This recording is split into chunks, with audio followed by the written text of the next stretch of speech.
In this video, we will talk about congruent figures. Congruent figures, here's an alliteration lesson today. I like to try to, cross-curricular things when I can. Same shape, same size. Your alliteration lesson for English, S, S, S, S. All begins with the same first letter. So congruent figures mean same shape, same size. So I tried to draw two different sets of figures here. Of course, I'm human, so I had to draw it to the best of my ability. But if I were to look at these two different sets, which one appears to be more congruent? This one here.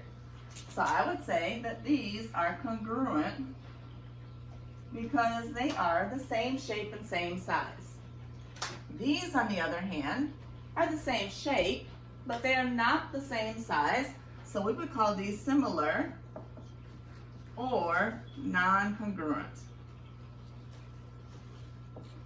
In order to be congruent, you need to be exactly the same shape and exactly the same size.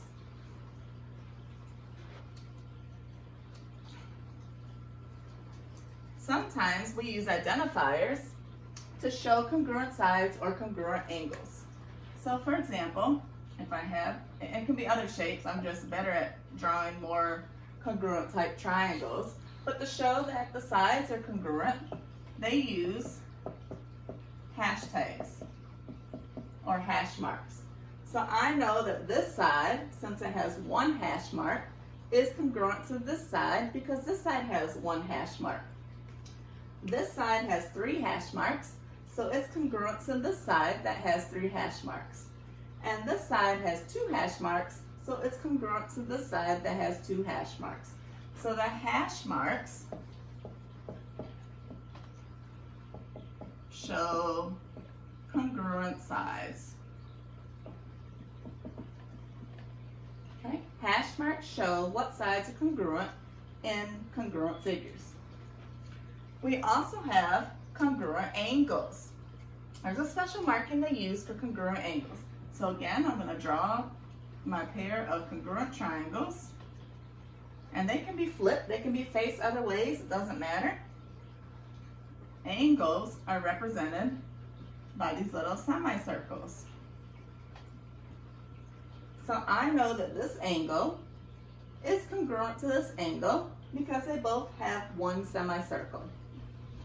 I know this angle is congruent to this angle because they both have 2 congruent or semicircles. And these 2 angles are congruent because they both have 3. So semicircles show congruent angles. So when they're giving you a picture and they're showing you angles, it's very easy to tell what angles are congruent. One last trick that I like to use for congruent figures is sometimes they'll say in quadrilateral ABCD, they might say quadrilateral ABCD is congruent, that's our symbol for congruency, to EFGH. Now you can draw it out and label your quadrilateral with ABCD and draw another quadrilateral that's congruent with EFGH to determine your sides and angles that are congruent. But an easy way that I determine is I like to line them up. So I take the letters of my first quadrilateral and then I line up the letters of my second quadrilateral underneath. Once I line them up, I split them up so that I can see what matches. I know now that angle A is congruent to angle E. I know that angle H is congruent to angle D. It also works for sides.